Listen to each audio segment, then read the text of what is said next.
Hello. आवाज आ रही है आप लोगों को? हेलो, एक बार कंफर्म कर दीजिए कि आवाज आ रही है आप लोगों को।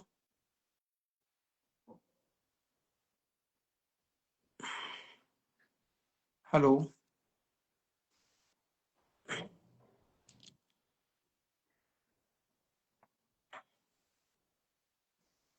ठीक है। सबसे पहले तो जितने लोग देख रहे हैं उन लोगों को हैप्पी न्यू ईयर। अ, साल का 2026 के साल का ये पहला दिन है। और इस वाले पूरे सेशन में हम चर्चा करने वाले हैं 72nd बीपीएससी के बारे में। कि 72nd जो बीपीएससी का एग्जाम है या बीपीएससी के एग्जाम का से संबंधित बहुत सारे मैसेजेस मुझे आ रहे थे लगातार। कि उससे रिलेटेड बहुत सारे क्यूरीज आ रहे थे, तो मुझे लगा कि एक साथ ही सबको ले लेते हैं। पर्सनली मैसेज में सब कुछ एक्सप्लेन कर पाना बहुत मुश्किल होता है। तो मुझे लगा कि जो भी चीजें हैं यहाँ पर हम आसानी से जो है एक्सप्लेन कर पाएंगे आप लोगों को।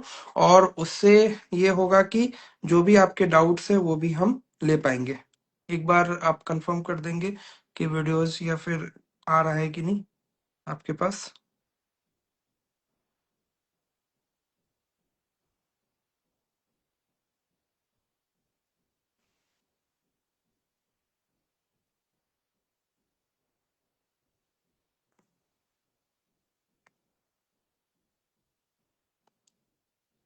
हम ले पाएंगे।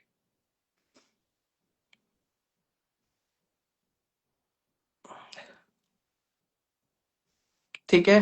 तो हाँ, अब मुझे क्लियर हो गया कि आवाज जो है ठीक ढंग से आ रही है। ठीक है, सब क्लियर है।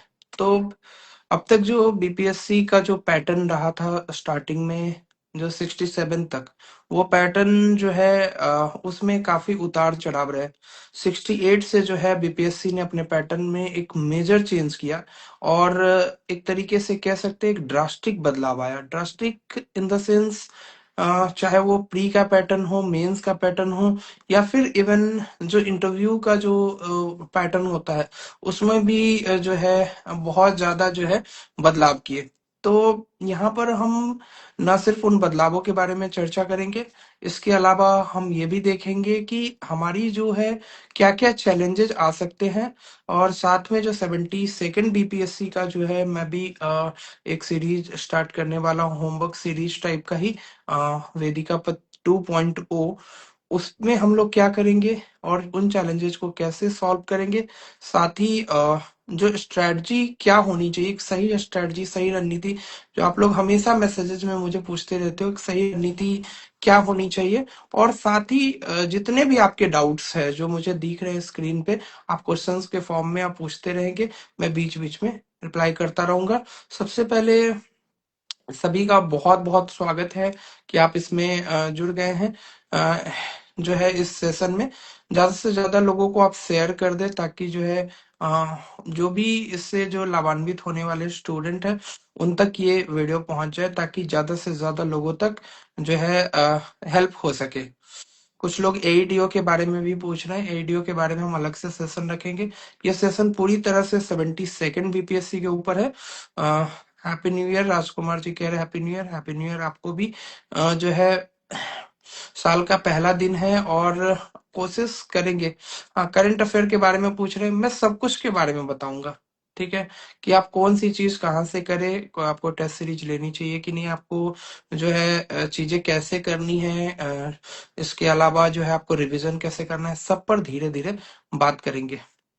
खास करके जो इस बार के एग्जाम का 71st के एग्जाम का पैटर्न था, वो बिल्कुल 70th से बिल्कुल अपोजिट था। और ये मतलब एक ने कहीं ना कहीं ये लग भी रहा था कि ऐसा चेंज आएगा। और फिर इसने जो है एक तरीके से आ, मतलब बना दिया कि अब पहले जैसे पैटर्न पे लोग सिर्फ रट के फैक्ट्स रट के चले जाते थे, वैसा अब जो है नहीं रह गया है। अब जो है चीजें काफी परिवर्तित हो गई है। और हर चीज जो है अब धीरे धीरे बदल रही है।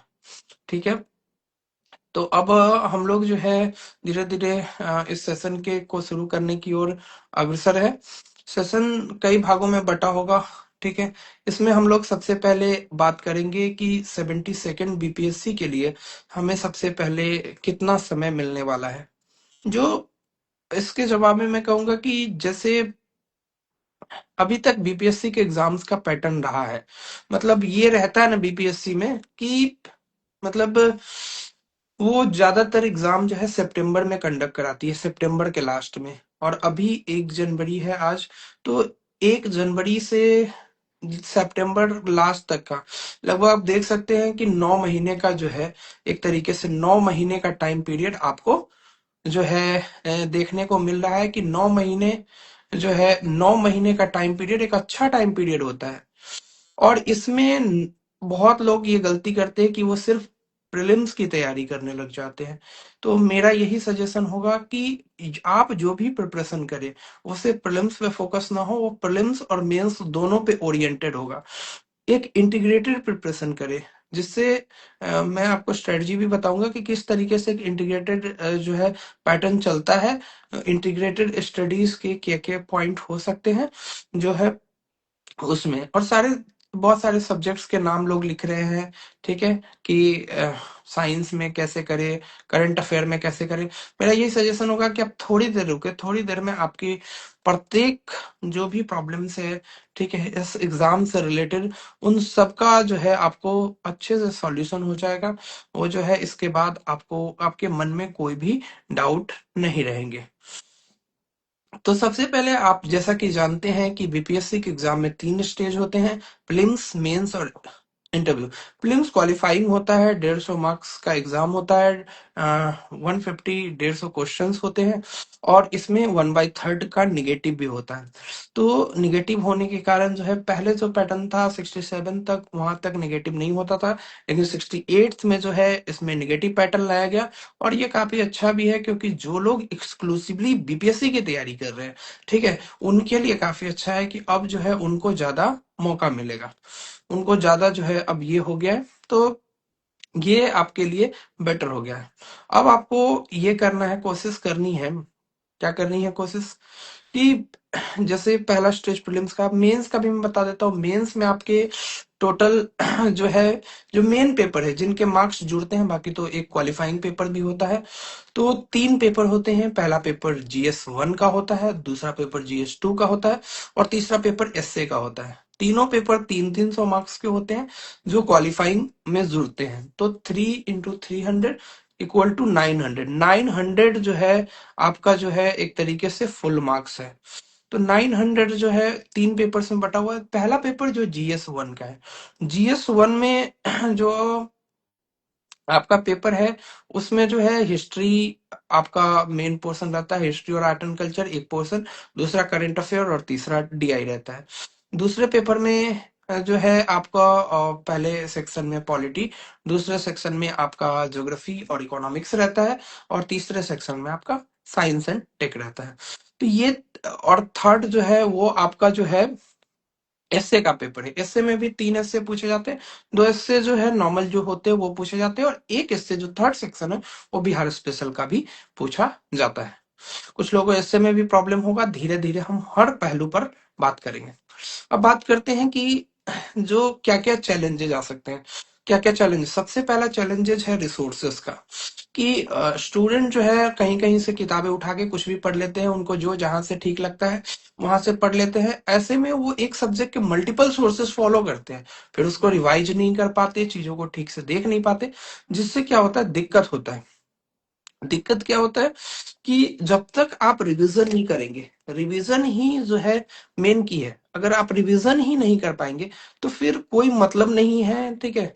कोई इस कह सकते हैं कि बिना रिवीजन के आप कितना भी कुछ कर ले, आप जो है उस तरीके से चीजों को नहीं कर पाएंगे जिस तरीके से एक्चुअल में की जानी चाहिए थी, ठीक है।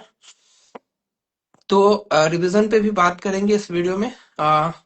इसके बाद जैसे प्रीलिम्स का है, ठीक है, मान लीजिए कि प्रीलिम्स आपका 150 मार्क्स का है, और उसमें जो सब्जेक्ट आपके हिस्ट्री हो गया, आर्ट एंड कल्चर हो गया, हिस्ट्री में मॉडर्न हिस्ट्री हो गया, एंसेंट हिस्ट्री हो गया, इसके अलावा मिडाइवल हिस्ट्री हो गया, इसके अलावा आपका ज्योग्राफी में इंडियन ज्योग्राफी है, वर्ल्ड ज्योग्राफी है, उसकी मैपिंग्स हो गई, पॉलिटी है, इसके अलावा आपका इकोनॉमिक्स है, उसमें मैथ और रीजनिंग भी होता है, करंट अफेयर है और बिहार स्पेशल है।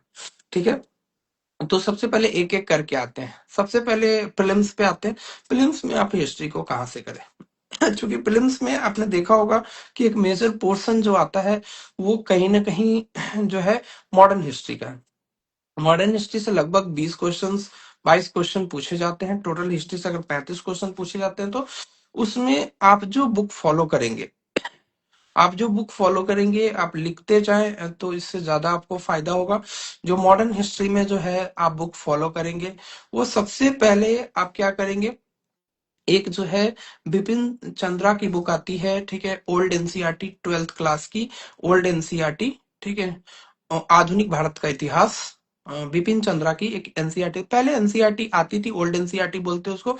अभी वो ओरिएंट ब्लैकस्टोन में वो बुक आती है, ओरिएंट ब्लैकस्टोन पब्लिकेशन में वो बुक आती है।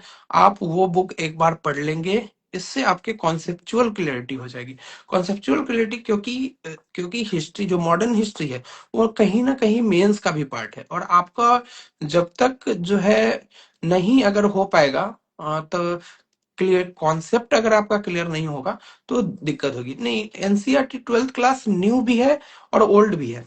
तो मैं न्यू कहने पढ़ने के लिए नहीं बोल रहा हूँ आपको, मैं आपको ओल्ड पढ़ने के लिए बोल रहा हूँ। ओल्ड अगर आप पढ़ेंगे तो इससे ये होगा कि आपका जो कॉन्सेप्चुअल क्लियरिटी है, ठीक है, कॉन्सेप्चुअल क्लैरिटी है, वो काफी हो जाएगी। दूसरा सोर्स आपको जो इसमें फॉलो करना है, क्योंकि इसमें वन लाइनर क्वेश्चन भी आते हैं, तो दूसरा सोर्स आपको जो फॉलो करना है, वो फॉलो करना है आपको घटना चक्र का। घटना चक्र इसलिए क्योंकि प्रीवियस ईयर क्वेश्चंस के टाइप पे ही जो है मॉडर्न हिस्ट्री के क्वेश्चन पूछे जाते हैं। तो बिपिन चंद्रा की बुक की, हाँ, ये कर सकते हैं। अगर किसी को बिपिन चंद्रा की एनसीईआरटी पढ़ने में इंटरेस्ट नहीं है तो उसकी जगह वो स्पेक्ट्रम की बुक पढ़ सकता है।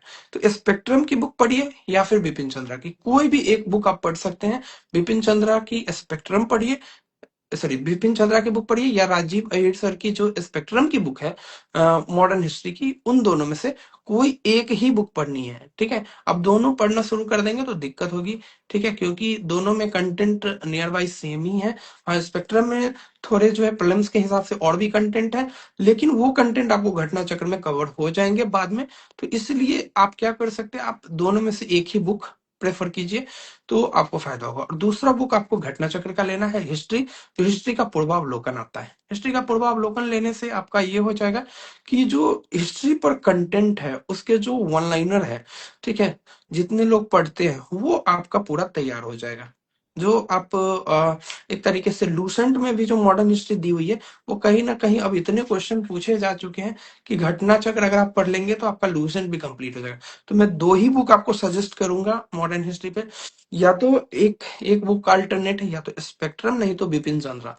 इन दोनों में से कोई एक बुक पढ़ लीजिए। और दूसरा जो कंपलसरी बुक है वो है घटना चक्र। घटना चक्र में बहुत क्वेश्चंस है मॉडर्न हिस्ट्री के, अगर आपने उतने भी कर लिए तो आप यकीन मानिएगा 20-22 क्वेश्चन में 17-18 तो आप घटना चक्र से ही कर देंगे।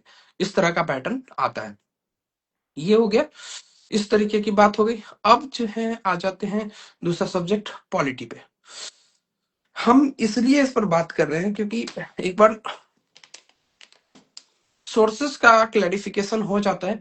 हम सिर्फ सोर्सेस का क्लैरिफिकेशन इस बात पे नहीं कर रहे कि हमको प्रीलिम्स करना है, ठीक है, हमको मेंस भी करना है। इसलिए मेंस के हिसाब से भी सोर्सेस को हम बता रहे हैं, जिससे जो है चीजें आसान हो जाए। और बाद में अगर आपकी कॉन्सेप्चुअल क्लैरिटी होगी तो आप मेंस भी इजिली जो है आप कर पाएंगे। अब हम बात कर लेते हैं आपका पॉलिटी पे। तो पॉलिटी पर बात करते हैं। देखिए, पॉलिटी प्रीलिम्स में तो 10 मार्क्स का आता है, लेकिन जो मेंस है उसमें इसका पोर्शन बहुत बड़ा है। बहुत बड़ा कहने का मतलब आप तो कहेंगे कि जीएस 2 में एक सेक्शन पॉलिटी का आता है, फिर बहुत बड़ा। ये तो जितना हमारे लिए हिस्ट्री इंपॉर्टेंट है उतना पॉलिटी इंपॉर्टेंट है। लेकिन अगर आप सही से एनालाइज करेंगे, थोड़ा डीप एनालाइज करेंगे, तो आप देखेंगे कि जो जीएस 2 में पहला सेक्शन है पॉलिटी, वो तो 111 मार्क्स का है, लगभग 111 मार्क्स का है। इसके बाद जब आप जीएस वन का देखेंगे, जीएस वन में जो करंट अफेयर का सेक्शन आता है उसमें जो क्वेश्चन पूछे जाते हैं वो पॉलिटी के करंट अफेयर्स होते हैं। तो अगर आप पॉलिटी के को करेंगे अच्छे से तो आपको ना 111 मार्क्स में बल्कि इधर भी जो एक सेक्शन पूरा आता है उसमें दो क्वेश्चन, लगभग 38 मार्क्स का दो क्वेश्चन, लगभग मैं कह रहा हूं टोटल मिलाकर 200 मार्क्स के आसपास का वेटेज हो जाता है पॉलिटी का। तो अगर आप पॉलिटी को ठीक से पढ़ेंगे, उसके कॉन्सेप्ट को पढ़ेंगे, तो कहीं ना कहीं 200 मार्क्स पे इम्पैक्ट कर पड़ेगा। तो 200 मार्क्स पर इम्पैक्ट डालने वाला जो सब्जेक्ट है, भले ही वो प्रीलिम्स में 10 से 12 क्वेश्चन आते हैं, लेकिन जो 200 मार्क्स आप समझ सकते हैं कि वो कितना इम्पोर्टेंट हो सकता है।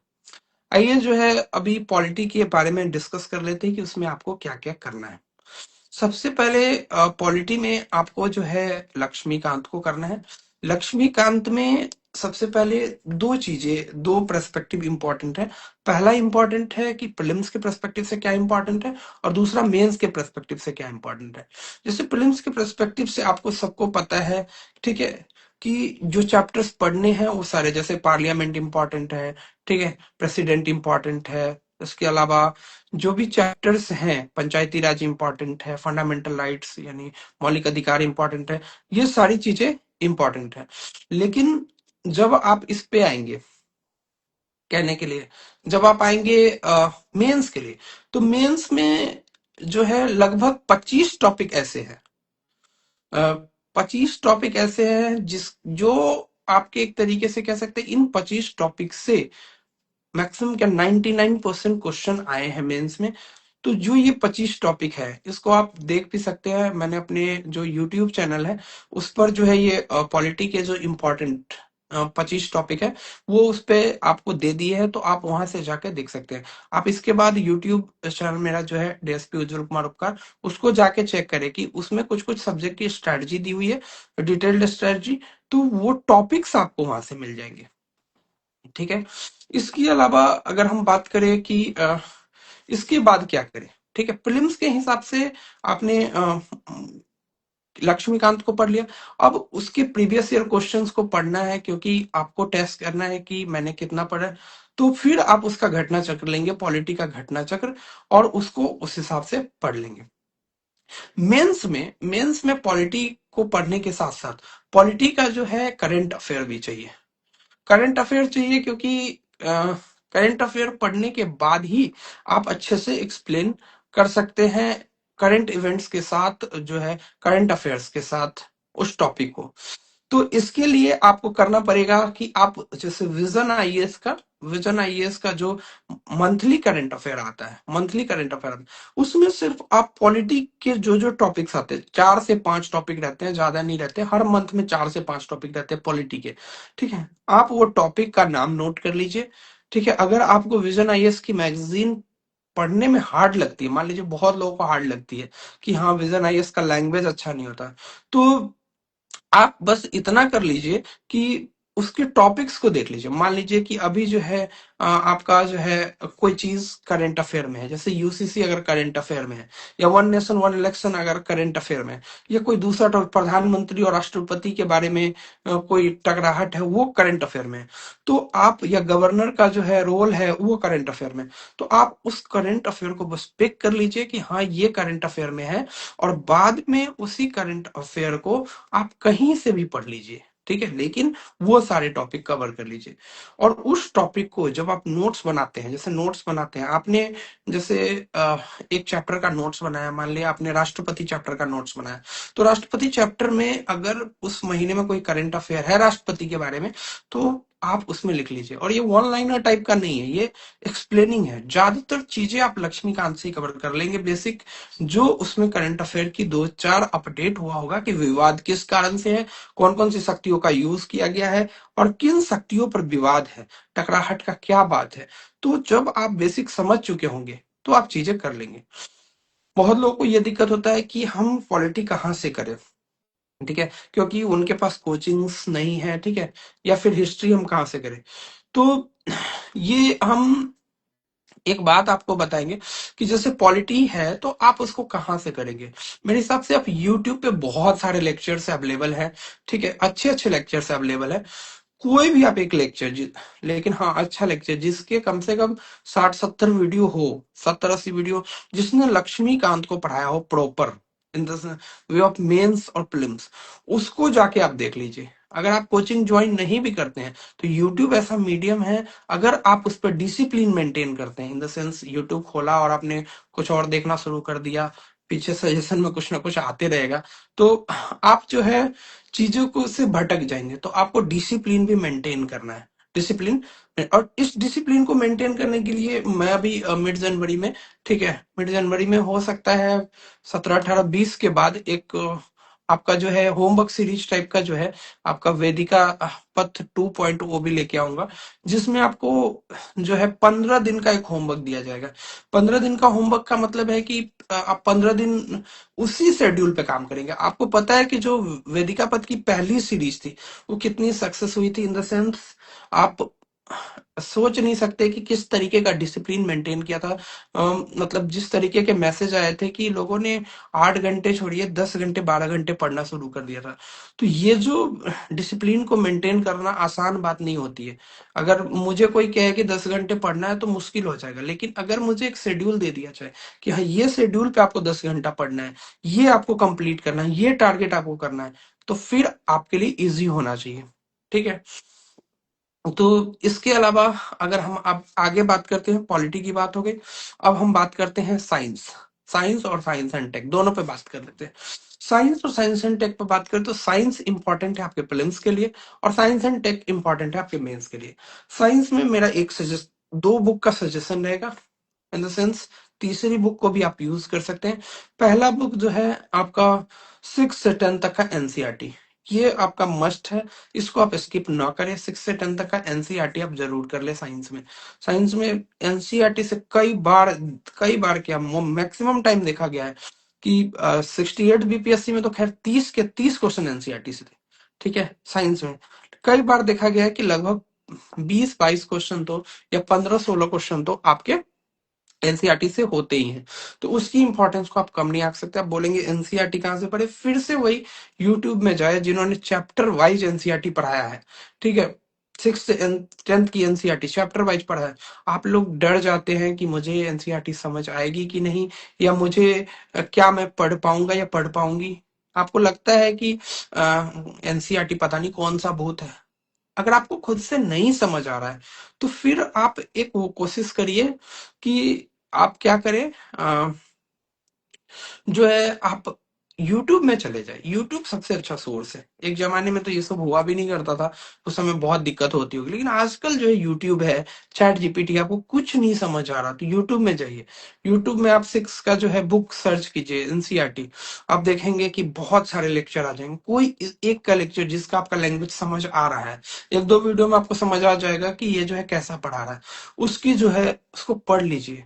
ये मत देखिए कि उसके कितने व्यूज है। कई बार मैंने कई वीडियोस देखी जिसके बहुत कम व्यूज होते हैं, लेकिन वो जो है अच्छा पढ़ाता है, ठीक है। ये हो गया। इसके अलावा दूसरी बुक आपको लूसेंट करना है।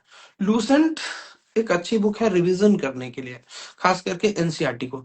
एनसीईआरटी का रिवीजन करने के लिए, क्योंकि 11th 12th का हम लोग एनसीईआरटी पढ़ नहीं सकते हैं, तो वो जो है आप जो है उसको लूसेंट से कर ले। हाँ, एक बार जब आप 6 से 10 तक की एनसीईआरटी समझ जाएंगे तो फिर जो एनसी लूसेंट की बुक पढ़ेंगे तो आपको बहुत इजी लगेगा। 9th और 10th की मैक्सिमम चीजें हैं, कुछ चैप्टर्स उसमें एक्स्ट्रा दिए हुए हैं, ठीक है। और सारे चैप्टर्स इंपॉर्टेंट भी नहीं है, कुछ कुछ चीजें छोड़ भी सकते हैं, लेकिन आप एक बार करना शुरू कीजिए, ठीक है।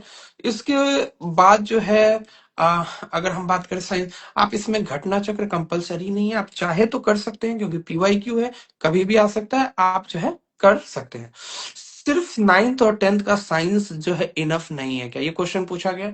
मेरे हिसाब से आपको 6, 7, 8 का भी पढ़ना चाहिए, जो है आप उसको स्किप ना करें। कई बार हमको लगता है कि 6 का एनसीईआरटी तो मुझे आता ही होगा, आप पढ़ के देखिए, आपका ये भ्रम दूर हो जाएगा। आपको लगेगा कि नहीं, 2-3 तो ऐसे पॉइंट है जो मुझे नहीं पता थे। अब 6 की एनसीईआरटी पढ़ेंगे ना, आपको मुश्किल से 1 से 2 घंटा लगेगा, ठीक है, 2 घंटा जो है बहुत ज्यादा टाइम में बता रहा हूँ, आप जल्दी जल्दी पढ़ेंगे, ठीक है, आपको 2 घंटा से ज्यादा नहीं लगेगा। लेकिन आप उसको छोड़ देंगे ना तो कुछ ऐसे पॉइंट है जो मिस हो जाएंगे, ठीक है। इसके अलावा अब आ जाते हैं हम साइंस के बाद, हम आ जाते हैं ज्योग्राफी पे। ज्योग्राफी जो है ज्योग्राफी जो है ज्योग्राफी में दो चीजें हैं, एक है इंडियन ज्योग्राफी और दूसरी है वर्ल्ड ज्योग्राफी, और तीसरा एक मैपिंग का पार्ट होता है जो वर्ल्ड ज्योग्राफी का ही पार्ट है।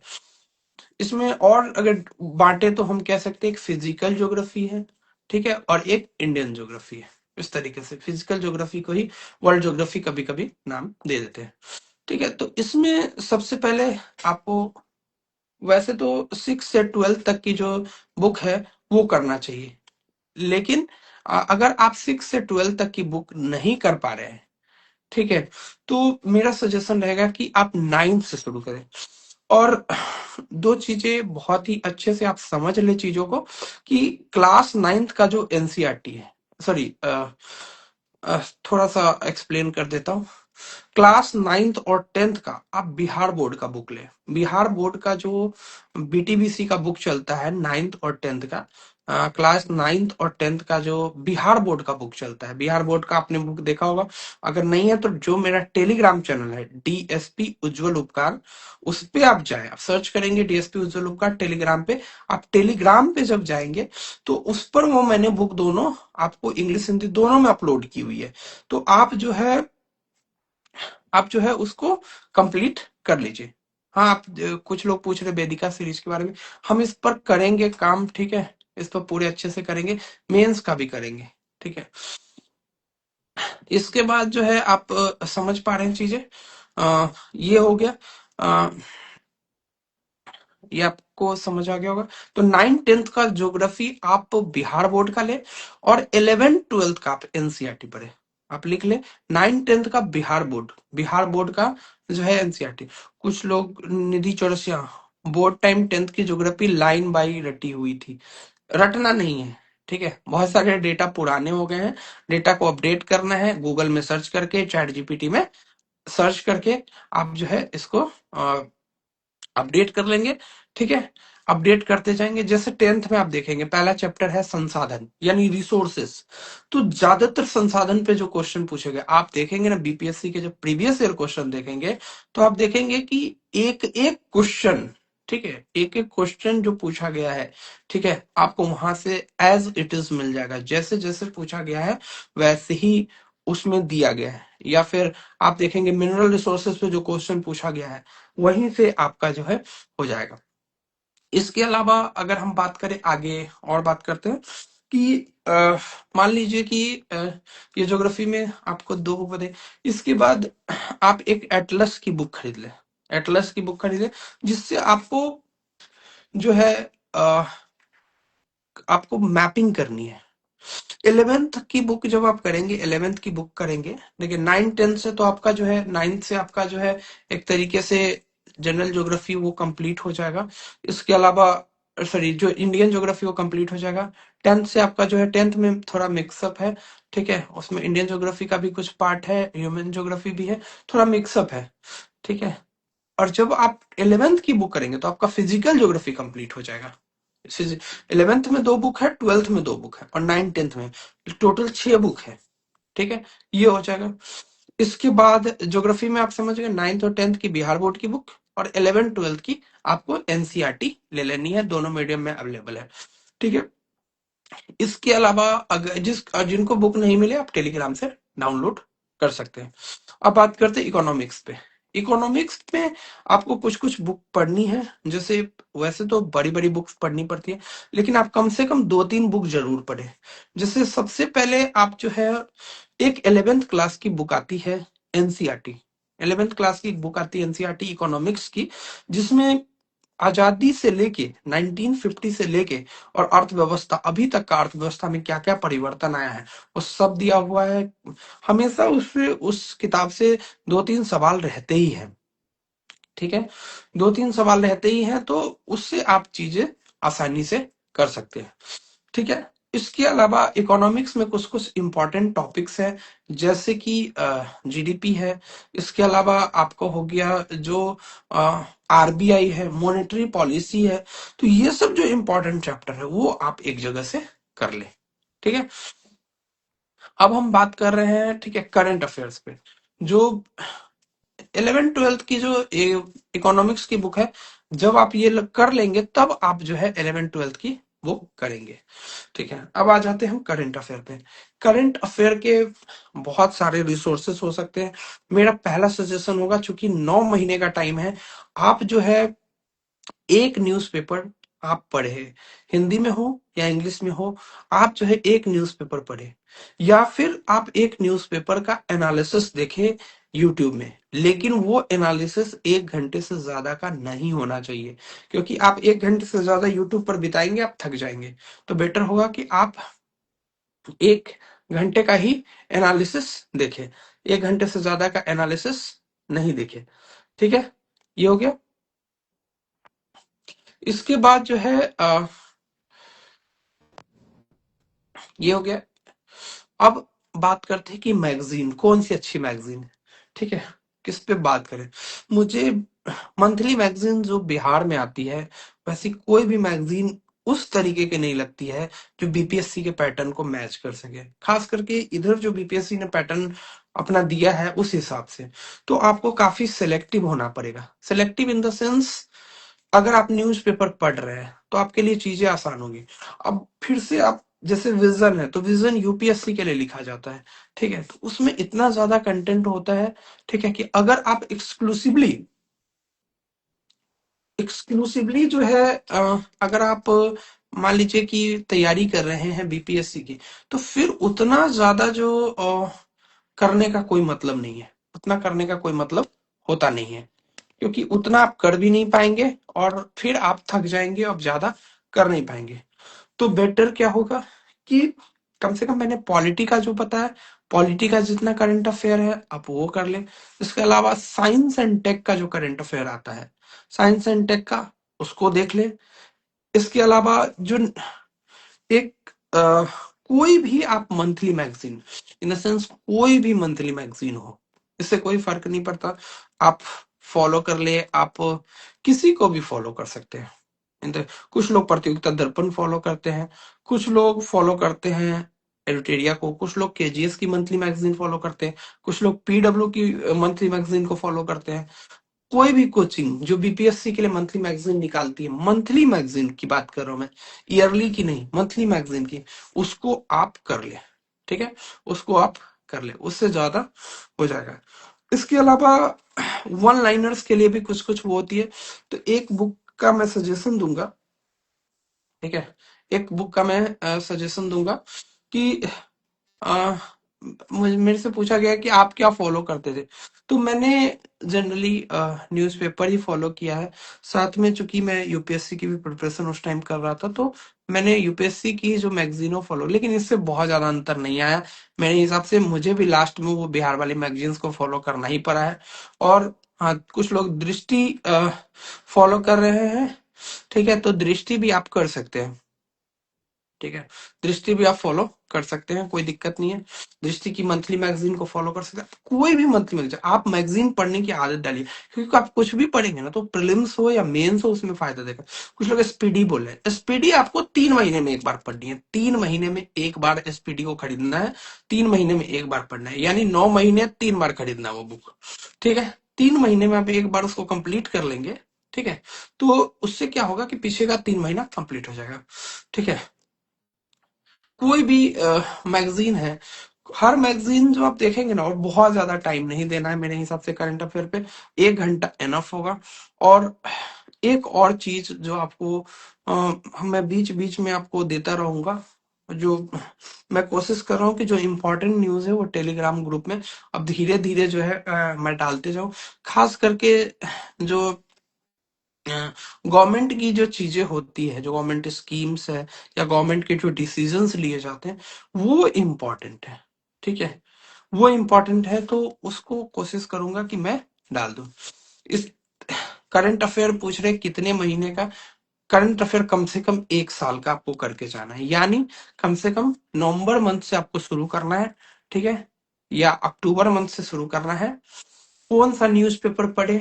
न्यूज़पेपर के लिए आप जो है, हिंदी में है तो आप फॉलो कर सकते हैं जनसत्ता को या फिर दैनिक जागरण, लेकिन आप कोशिश करेंगे कि उसका नेशनल एडिशन ले, राष्ट्रीय संस्करण ले। आप न्यूज़पेपर वाले को बोलेंगे कि इस न्यूज़पेपर का नेशनल एडिशन हमको दीजिए, राष्ट्रीय संस्करण, तो वो राष्ट्रीय संस्करण देगा, नहीं तो वो बिहार एडिशन देगा, तो उसमें बिहार की न्यूज ज्यादा होगी। आपको पढ़ना है एग्जाम के हिसाब से, तो फिर आपको जो है न्यूज ज्यादा। कुछ लोग पूछ रहे विजन नहीं पढ़ सकते, बिल्कुल पढ़ सकते। विजन अगर आप पढ़ रहे हैं या जो यूपीएससी की प्रिपरेशन कर रहे हैं, उनके लिए तो कोई दिक्कत ही नहीं है, ठीक है। योजना और कुरुक्षेत्र पर जो बात है, आप उसको पढ़ भी सकते हैं, नहीं भी पढ़ सकते हैं, आप उसको स्किप भी कर सकते हैं, लेकिन हाँ, योजना और कुरुक्षेत्र पढ़ने से आपको जो उसको लिखने का तरीका है, वो एस्से के हिसाब से जो है बहुत ज्यादा इंपॉर्टेंट हो जाता है। जनसत्ता या फिर राष्ट्रीय सहारा भी पढ़ सकते हैं, लेकिन आप देखेंगे कि आजकल जो न्यूज़पेपर का एक डायरेक्शन हो गया है, कोई किसी पार्टी को समर्थन करता है, कोई तो हम लोग को उसमें नहीं पढ़ना है, हम लोगों को पार्टी से नहीं देखना है, हम लोगों को ये देखना है कि इसमें कौन से व्यूज दिए गए। मान लीजिए कि कोई न्यूज है वन नेशन वन, तो उसके सपोर्ट में व्यूज दिए गए हैं कि अगेंस्ट में? मान लीजिए सपोर्ट में व्यूज दिए गए हैं, तो अगेंस्ट में व्यूज हम कहीं से ढूंढ के ले आएंगे। क्रॉनिकल पूछ रहे हैं, मैंने भी क्रॉनिकल पढ़ा है, ठीक है। क्रॉनिकल आप पढ़ सकते हैं मंथली मैगजीन के तौर पे, ठीक है। अगर आपको मंथली मैगजीन मिल जाती है, तो डिपेंड करता है कौन किस एरिया में रह रहा है। लोग यहाँ पे बहुत दूर दूर से बिहार के कोने कोने से प्रिपरेशन करते हैं, हर जगह हर मैगजीन नहीं मिलती, और मैं जानता हूँ कि बहुत मुश्किल होती है, ठीक है, किसी भी मैगजीन के लिए। तो आपको जो भी मैगजीन आपको मिलती है, उस हिसाब से आप चीजों को करें, ठीक है। इसके अलावा अगर हम बात करें बिहार स्पेशल की, तो बिहार स्पेशल में जो बुक है केबीसी नैनो की, ठीक है, केबीसी नैनो की बिहार स्पेशल है, आप उसको प्रेफर करें। क्यों? क्योंकि वन लाइनर के हिसाब से वो बहुत अच्छी बुक है। इसके अलावा एक बिहार समग्र की बुक आती है, बिहार समग्र की बुक आती है केबीसी नैनो की, उसमें जो है आपका प्रीलिम्स और मेंस दोनों के पर्सपेक्टिव से दिया हुआ है, ठीक है।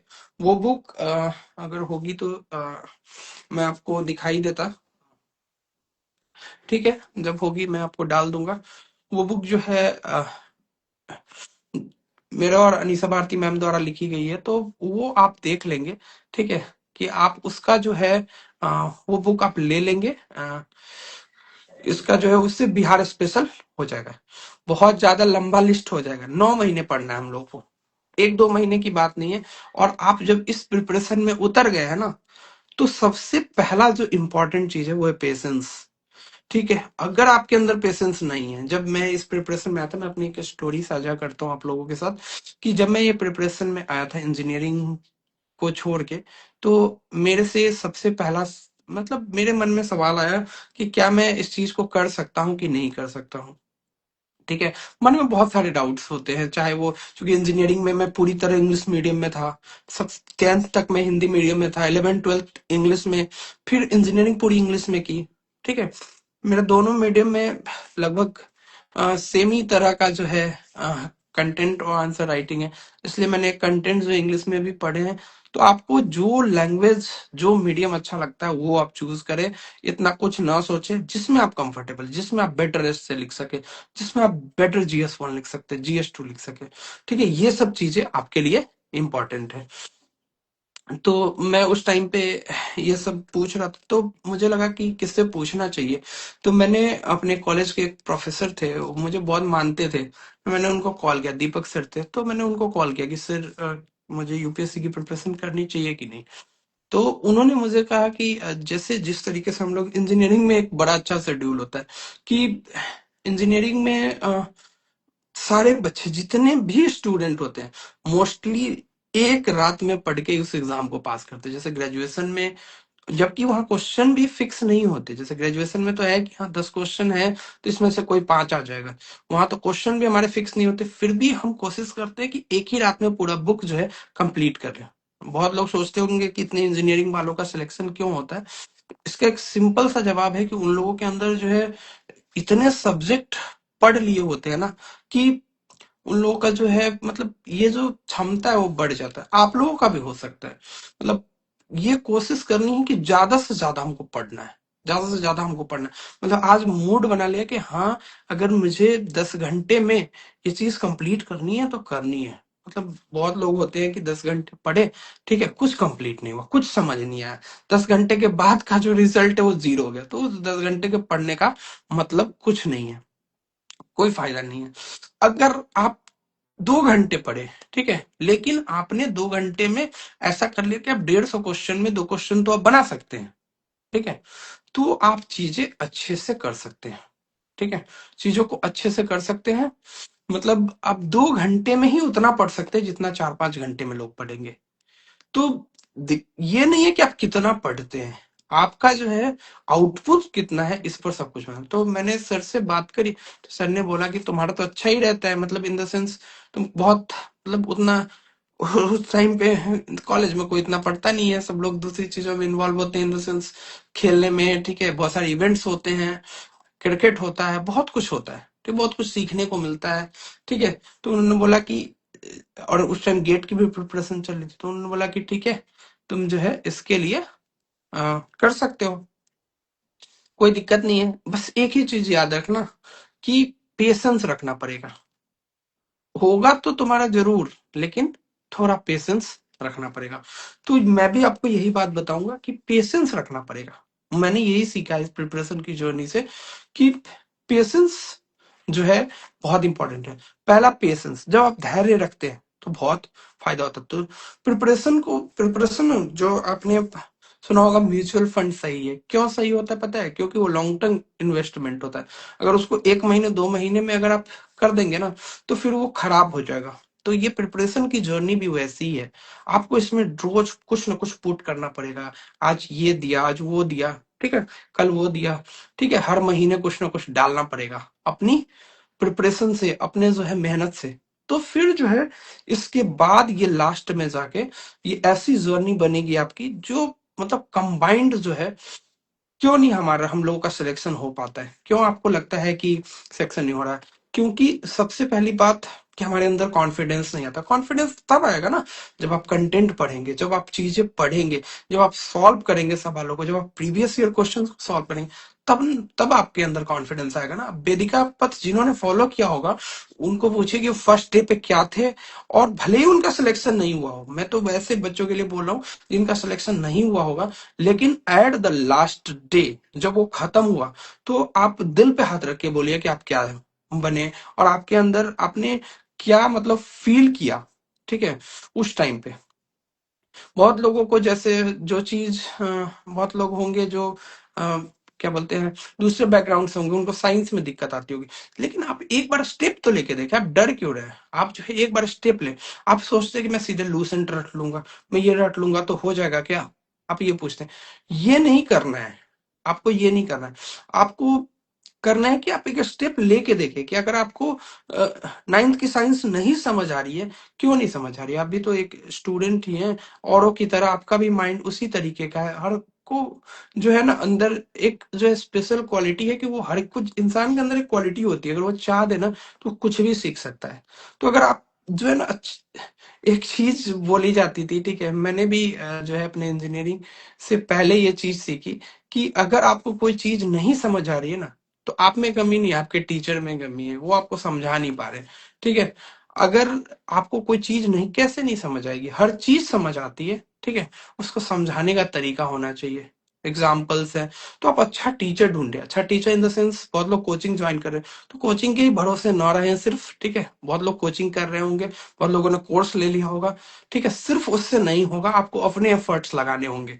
अपने एफर्ट्स इन द सेंस आपको जो है करना पड़ेगा ऐसी चीजें जो मतलब आपको मोटिवेट कर सके, इन द सेंस बहुत लोग बहुत कुछ बोलेंगे, आपसे नहीं होगा, अरे आप तो जो है आर्ट्स बैकग्राउंड के हैं, कुछ लोग तो बोलेंगे आप लड़की हैं, ठीक है, आप जो है आपको कुछ नहीं कर सकते, बहुत लोग बोलते हैं, ठीक है, जो है आप पिछड़े हुए इलाके से आते हैं, आपने कभी कोचिंग देखी नहीं है, ऑनलाइन जो डिजिटल प्लेटफॉर्म ऐसा प्लेटफॉर्म है ना जिसने इस चीज को खत्म कर दिया है। आप यूट्यूब का सहारा लें, यूट्यूब से चीजें पढ़े, ऑनलाइन बुक्स मंगाएं।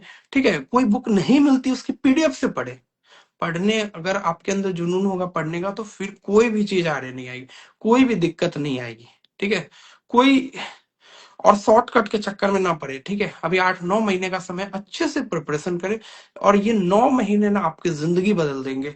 ठीक है, अगर ये आपने 9 महीने पढ़ाई कर लिए तो फिर आपको कभी पढ़ने की उस तरीके से जरूरत नहीं पड़ेगी। हालांकि ये हमें भी बताया गया था, लेकिन ट्रेनिंग में पढ़ना ही पड़ता है। लेकिन कोई नहीं, लेकिन उस तरीके से आपको कभी जरूरत नहीं पड़ेगी। एक सही स्टेज पे जो है आप आ जाएंगे। अब हम थोड़ा एस्से के बारे में बात कर लेते हैं, क्योंकि बहुत लोग बोल रहे हैं कि एस्से के बारे में या आंसर राइटिंग के बारे में। पहले एस्से के बारे में बात कर लेते हैं। ठीक है, जो लोग देरी से जुड़े हैं ना, ये जो चूंकि ये रिकॉर्ड हो रहा होगा तो आई थिंक इसको जो है मैं डाउनलोड करके आपको जो है यूट्यूब पे यही वाला वीडियो लगा दूंगा, जिससे जो है आपके जितने भी डाउट्स है वो क्लियर हो जाएंगे। तो अब आ जाते हैं, बात कर लेते हैं इससे के ऊपर। तो इससे का जो वो होता है ना, एक तरीके से इससे एक तरीके से इमेजिनेशन है।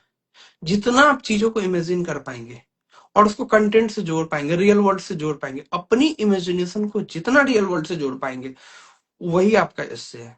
उतना ही खास है, जितने डायमेंशंस दे पाएंगे, जितनी चीजों को, जितना ब्रॉड माइंडसेट रख पाएंगे।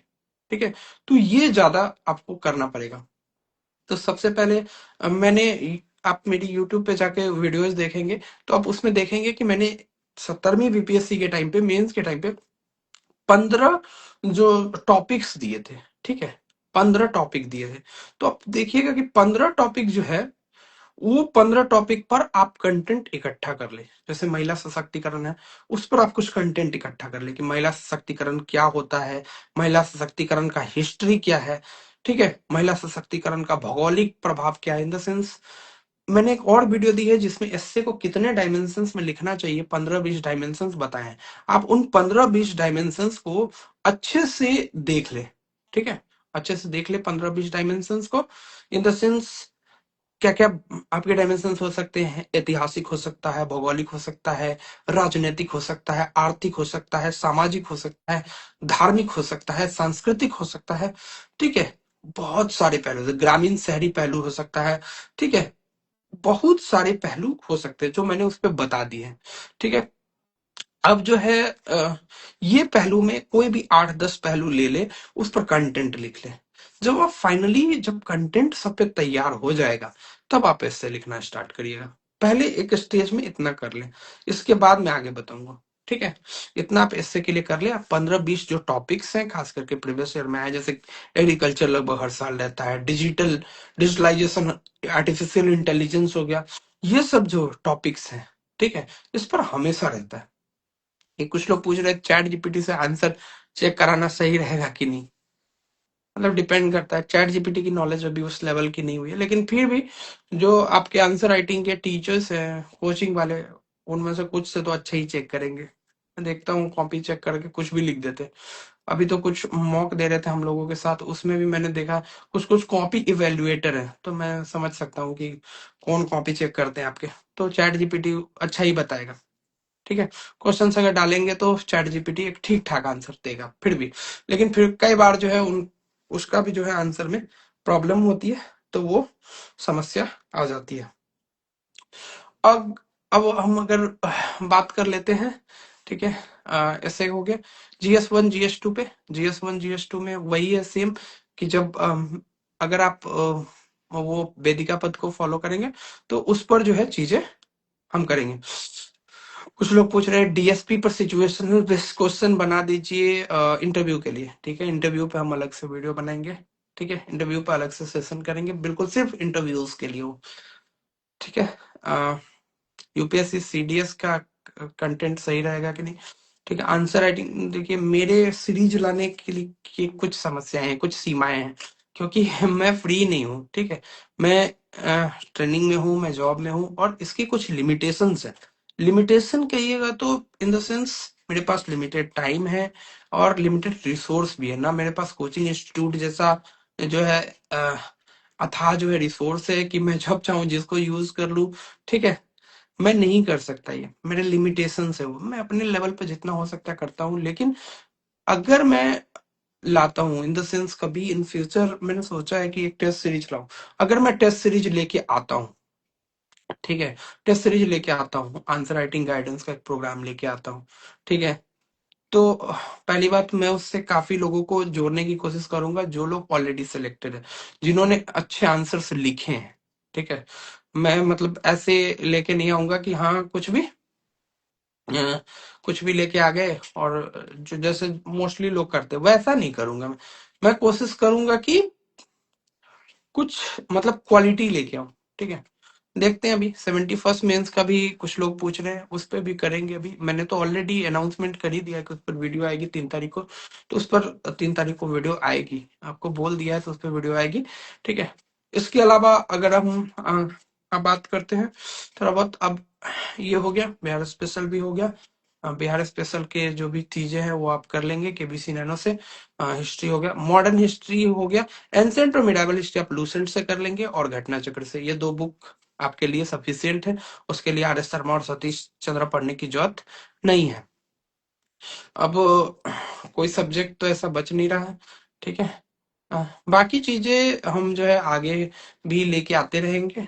ठीक है, और जो भी आपके डाउट्स हैं ये वाला मैं यूट्यूब पे शेयर कर दूंगा। ठीक है, तो और जो लोग बहुत, मुझे पता है कि मेरे से बहुत अपेक्षाएं होती है लोगों की, बहुत मैसेज आते हैं मुझे, खास करके मतलब टेलीग्राम पे, इंस्टा पे, मतलब बहुत मैसेजेस आते हैं। तो ऐसे में हर किसी को रिप्लाई कर पाना बहुत मुश्किल है। तभी मैंने सोचा कि मैं जो है यहीं पे वीडियोस बना लूं, कि मैं लाइव आ जाऊं तो मैं आपके डाउट्स भी देख सके। बिहार स्टैटिक पार्ट के लिए इम्तियाज अहमद की बुक, एक्चुअल में इम्तियाज अहमद सर की बुक बहुत अच्छी थी, उन्हीं को बुक को कॉपी करके कहीं ना कहीं कंटेंट बनाया गया है लोगों के द्वारा। लेकिन अब जो बुक है, ठीक है, इम्तियाज अहमद की, वो थोड़ी मतलब लेस अपडेटेड, अपडेट नहीं है। ठीक है, आप केबीसी नैनो पढ़िए। ठीक है, कहीं ना कहीं जो है आपको झलक मिलेगी इम्तियाज अहमद सर की भी, उनके नॉलेज का कोई मैचिंग नहीं है। लेकिन ठीक है, वो केबीसी नैनो की बुक अच्छी है। ठीक है, आप देख सकते हैं। साइंस टेक के बारे में बात कर रहे थे, हाँ साइंस टेक का बता देता हूँ। निशा गुप्ता 72वीं के लिए बताइए, 72वीं के लिए बता रहे हैं। ठीक है, इसके बाद जो है अगर हम बात करते हैं साइंस एंड टेक की, कुछ लोग लेट से जुड़े हैं वो बाद में कर लीजिएगा। ठीक है, साइंस एंड टेक में आपको क्या करना है, हाँ कुछ लोग जो है ये पूछ रहे हैं कि क्या हमको एडुटेरिया पढ़ना चाहिए। एडुटेरिया पढ़ना है, लेकिन अभी नहीं पढ़ना है, लास्ट में पढ़ना है, थोड़ा 2-3 महीने बचेंगे तब स्टार्ट करेंगे एडुटेरिया। ठीक है, कुछ लोग बोल रहे हैं कि ड्यूटी करते हुए प्रिपरेशन कर सकते हैं कि नहीं। ठीक है, मैं अपना जर्नी थोड़ा सा शेयर कर देता हूँ। ठीक है, जब अभी मैं 6th-9th से पहले जब मैं जॉब में था, ठीक है, उस टाइम मैं फील्ड वर्क में था, और आप समझ सकते हैं कि ब्लॉक वेलफेयर ऑफिसर था मैं उस टाइम पे, और बहुत कम टाइम होता है, मतलब तो जिस टाइम पे हम लोग ऑफिस जाते थे तो गाड़ी में भी पढ़ते थे, ऑफिस जाते थे तो गाड़ी में भी पढ़ते थे, कहीं इंस्पेक्शन के लिए जा रहे हैं तो पढ़ रहे हैं। डिपेंड करता है आप पे कि आप कैसे पढ़ेंगे चीजों को। ठीक है, कैसे पढ़ेंगे, मतलब ये कोई आपको कहने नहीं आएगा कि आप ज्यादा पढ़ रहे कि कम पढ़ रहे। कभी कभी 10 घंटे भी कम पड़ जाते हैं, कभी कभी 4 घंटे भी जाते। Do you read novels and literature during your preparation for better understanding? बिल्कुल, बहुत सारे नॉवेल्स पढ़े हैं, और मेरा हिंदी साहित्य, हिंदी लिटरेचर ही ऑप्शनल रहा है। नॉवेल्स पढ़ना मुझे पसंद है, और बहुत अच्छे अच्छे नॉवेल्स पढ़े, आपको ही पढ़ना चाहिए, अंडरस्टैंडिंग बढ़ती है।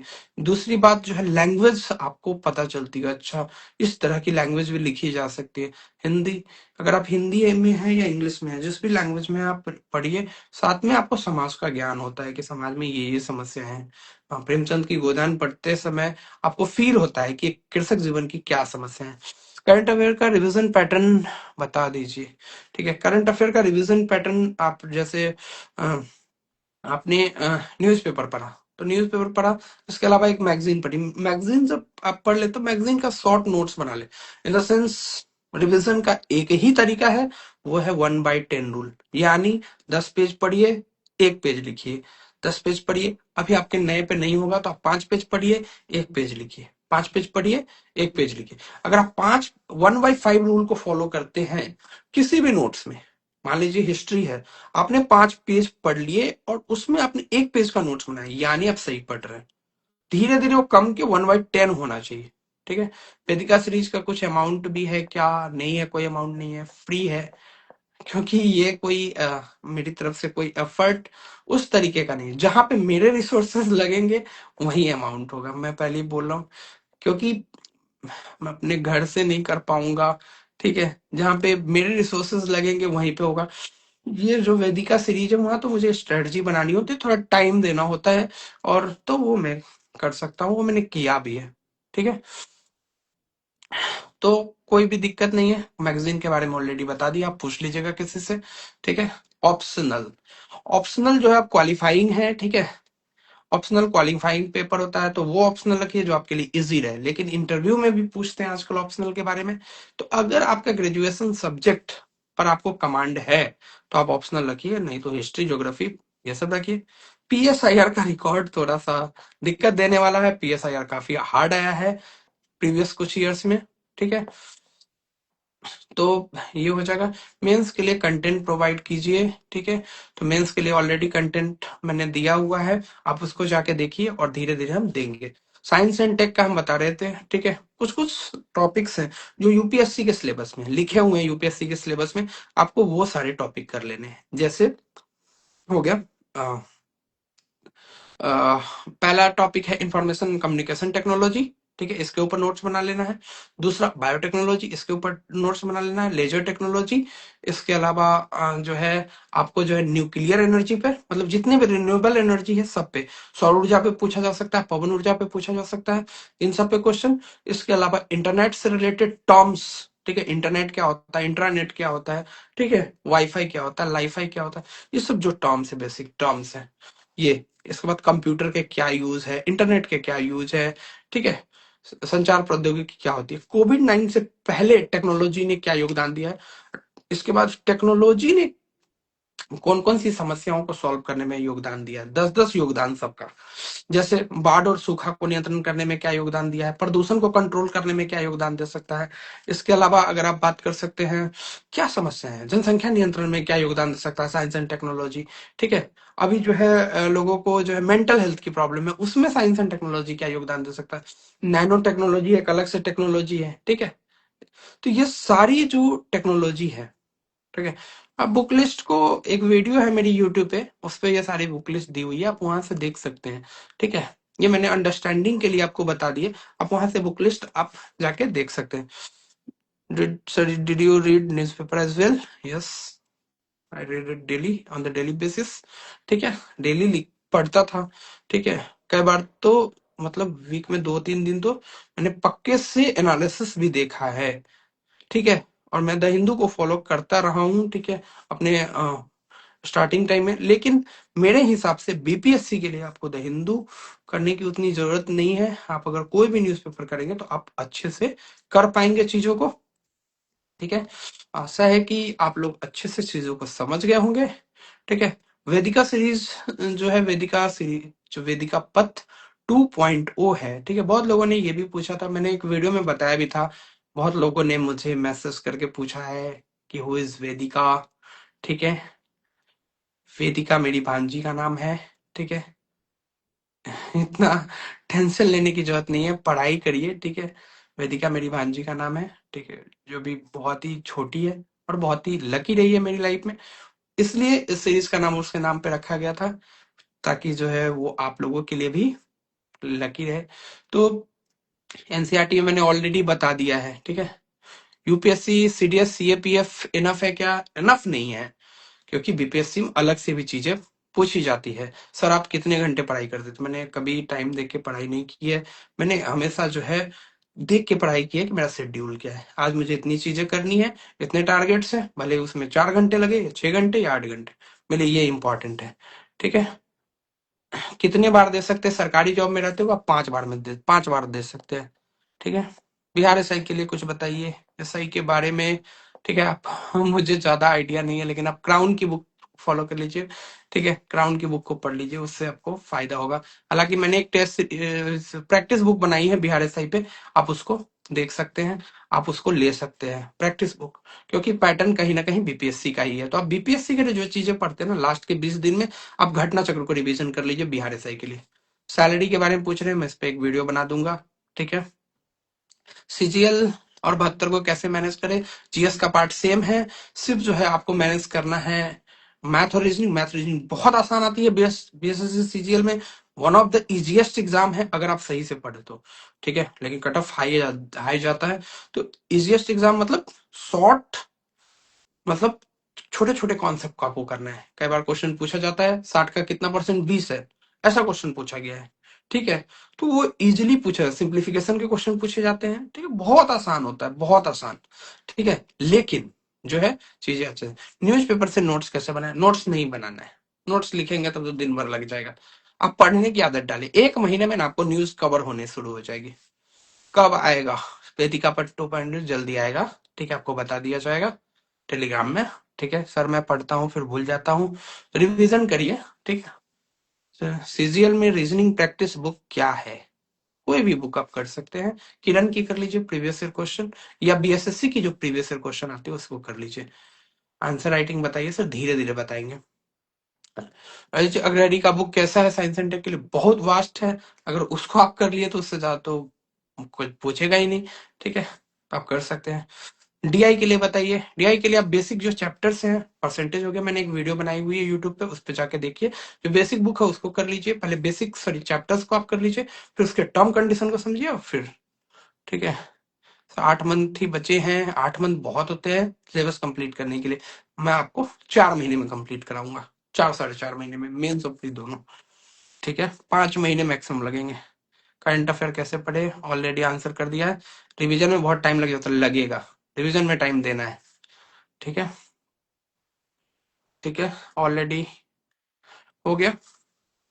मैं इस सेशन को ऑलरेडी दे दूंगा, तो आशा है कि आप लोगों को बहुत कुछ समझ है। एसए की बुक के बारे में पूछ रहे हैं, मैंने एसए की बुक एक लिखी है खास करके थर्ड पेपर के लिए, और उसमें एक मेन हेडिंग यही है उसका कि एसए कैसे लिखें, क्योंकि जितनी भी बुक है एसए की वो उस तरीके की नहीं है जिस तरीके की होनी चाहिए, मतलब इन द सेंस बहुत हार्ड लैंग्वेज में लिखी हुई है। तो मैं उसको इजी लैंग्वेज में मैंने उसको बना के दी हुई है केबीसी को, देखते हैं कब तक छपती है, कोशिश करते हैं कि जल्दी छप जाए, ठीक है। खास करके उसका जो मेन अट्रैक्शन है ना कि इससे लिखना कैसे, और मैंने कुछ एग्जांपल ऐसे लिख के बताया है आपको, ठीक है, कि आप कैसे ऐसे लिखेंगे। हो सकता है कि उसमें मेरी ओरिजिनल कॉपी भी उसमें आपको देखने को मिले, ठीक है। मैथ के लिए बुक, सीजीएल के लिए, मैथ के लिए आप किरण को फॉलो कर सकते हैं, किरण पब्लिकेशन को। घटना चक्र पीटी के लिए सही है, बिल्कुल सही है, आपको घटना चक्र पढ़ना ही पड़ेगा, ठीक है। बहुत सारा लोकोक्ति है, लोकोक्ति पर मैंने एक वीडियो बनाई हुई है, और लोकोक्ति पर मेरा एक बुक भी आ रहा है थर्ड पोर्शन का, ठीक है, उसको भी आप देख सकते हैं, ठीक है। फर्स्ट टाइम में सिलेक्शन पक्का कैसे करें, मेहनत करके, पेशेंस रख के, ठीक है, सही डायरेक्शन रख के, और एक तरीके से कह सकते हैं कि बहुत अच्छे से आप क्या कर सकते हैं उसको एक डिसिप्लिन वे में पढ़ाई करके, ठीक है। चलिए इसके साथ ही इस सेशन को एंड करते हैं। हैप्पी न्यू ईयर आप लोगों को, आशा है कि आज का दिन आपका अच्छा गया होगा। आज रेजोल्यूशन लेने का दिन है, और आप रेजोल्यूशन लीजिए। राजन भारती को पहचानते हैं, दोस्त है, डीएसपी है सर, काफी अच्छे हैं, ठीक है। तो कोशिश कीजिए कि आज के दिन एक रेजोल्यूशन लिया जाए कि इस एग्जाम में अपना सिलेक्शन पक्का किया जाए। और जो है आप लोगों को दशरथ माझी की एक लाइन याद होगी कि जब तक तोड़ेंगे नहीं तब तक छोड़ेंगे नहीं, बस इसी लाइन पे कायम रहिए, ठीक है, और सब कुछ अच्छे से कीजिए। हैप्पी न्यू ईयर एक बार फिर मिलेंगे अगले सेशन में, धन्यवाद।